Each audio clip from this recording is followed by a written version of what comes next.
ভারত আর বাংলাদেশের আর্মি নিয়ে এমন একটা তথ্য আছে যেটা অনেকেই জানে না। 1971 সালের মুক্তিযুদ্ধের সময় ভারতীয় সেনাবাহিনী ও মুক্তিবাহিনী একসাথে লড়াই করেছিল। সেই যুদ্ধে পাকিস্তানের প্রায় 93,000 সেনা আত্মসমর্পণ করেছিল, যা দ্বিতীয় বিশ্বযুদ্ধের পর সবচেয়ে বড় আত্মসমর্পণগুলোর মধ্যে একটি। আজ ভারত ও বাংলাদেশ আলাদা দেশ হলেও ইতিহাসে তাদের সামরিক সহযোগিতার একটা বড় অধ্যায় আছে। ভারত আর বাংলাদেশের আর্মি নিয়ে এমন একটা তথ্য আছে যেটা অনেকেই জানে না।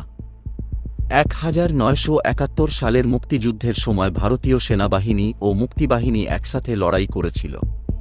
সেই যুদ্ধে পাকিস্তানের প্রায় 93,000 সেনা আত্মসমর্পণ করেছিল, যা দ্বিতীয় বিশ্বযুদ্ধের পর সবচেয়ে বড় আত্মসমর্পণগুলোর মধ্যে একটি।